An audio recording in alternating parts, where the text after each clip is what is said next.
Good evening, everybody, friends and family. It's another Friday night, and guess what that means? It's time for Alisa Murray's Martini Talks, and tonight I'm flying solo, wanting to talk to you guys about the wonderful emotion of joy. So I wanted to talk to you a little bit about the fact that in traditional psychology, which is what I studied when I was in school, we focused a whole lot on things like schizophrenia and depression and suicide, and all of what I would consider to be the bad disorders that the human spirit has to experience and go through.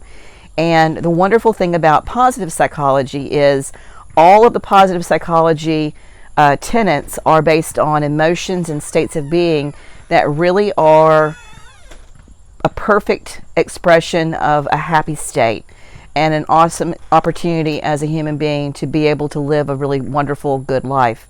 So the thing about the emotional state that I want you to think about in terms of joy is that it is a thing that you cultivate, that you learn throughout your lifetime. And it's often misunderstood with happiness. Happiness is one of those things where we feel happy and then we know we feel sad. But when we have joy, and joy over a long period of time in the way that we see things, it matters. It matters in how we see everything, really. If we've got joy in our hearts, we don't have to be happy every day. Things are going to happen in life that we're not going to be happy about. But to have sort of a running current of joy throughout your life experience, the way that you see things, the way that you interpret things, is going to change the way that you react to things, which is very important, not only in the times that we're living in right now, in your reactions to that, but also in everything that happens to you in life. You'll see things differently if you see them through the eyes of joy. There are 10 positive emotions that are part of the positive psychology movement. The first one obviously is joy. Then we have gratitude, which we'll talk about in another episode.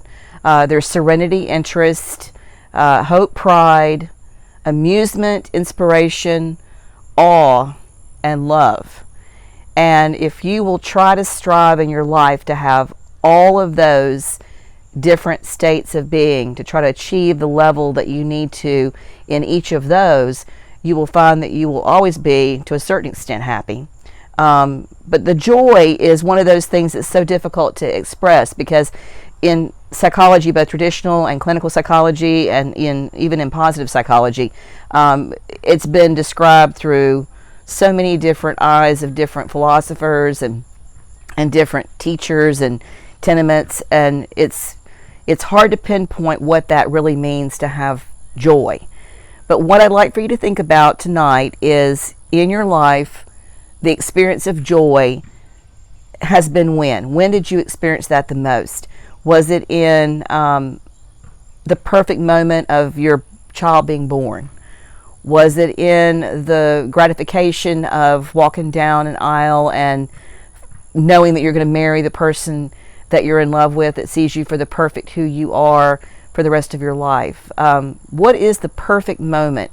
That one thing or two or three or four moments that gave you just an overwhelming sense of joy, where you were just brimming so full of happiness that you could not even describe it.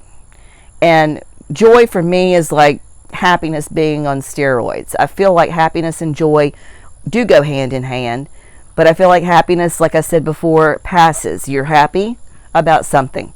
Something happens to you in life. You get promoted, or you receive a special honor, and that makes you happy. Your children graduate from high school or graduate from college, or find the perfect mate, and you see that they're happy, and that makes you happy as well. But a sustained joy throughout life is something that's cultivated. And keeping that feeling that you have when you have that moment of just, oh my goodness, everything's perfect in the world, is what I want you to start working on. I want to start working on that with each of us. This year in my column, I've been writing about Aristotle's 12 Virtues. And I've been writing about them in terms of my experience of each of them, and a reflection of that on my life, having turned 50 this year.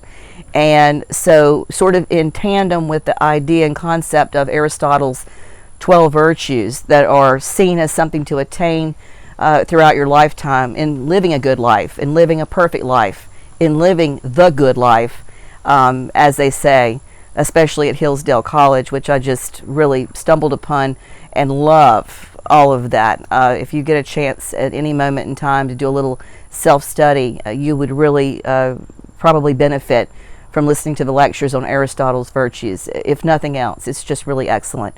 But it made me think about my degree, where I've always been in terms of study, even though I've been, a photographer forever, and I'm constantly doing different things, and you all know that are following me. There's always a Psychology Today magazine updated in my house. I'm always reading about that. My degree's in that. I love that. I don't feel like you can really understand people until you understand psychology, and it's always been very, very interesting to me to know that. It's great for parenting, it's great for relationships at work, it's super great to understand psychology for your relationships with your spouse and your children, and how to parent them properly, and what to expect in terms of, if you do one thing, what's going to happen, and that sort of thing. But I just started thinking about this week, what would be a really good thing for us to look at and kind of go through together. And I feel like the 10 positive emotions is perfect right now, because we are at a time where a lot of what we're seeing in the world isn't positive. And I'm not going to even begin to try to fix the world. I can't, you can't. But if each of us were to try to inherently embrace joy, find a place in our hearts that we knew when we felt it, cultivate that for a lifelong way of seeing the world and emulating that back to the world, I do believe that this world would be a much better place. So that's what I wanted to leave you with tonight, is the first of 10 of the positive emotions of positive psychology. The first being joy. Next week we're going to talk about gratitude. And God knows I've got so many things to be grateful for, and I'm sure you do as well. But this week I really want you to think about, what are the things that you can remember in your life that brought you the most joy, and dig deep and think about how that felt, and see how you can promote that in your own way of thinking about the world, and how you relate to it, and how you can emulate that to reflect that in others and encourage them to do the same. I hope you guys have a wonderful evening. I hope you have a wonderful week. It's been a wonderful evening visiting with you for just a few minutes about positive energy and positive talk, and the wonderful emotional state of joy. Have a good evening. I'll see you guys next week. Take care.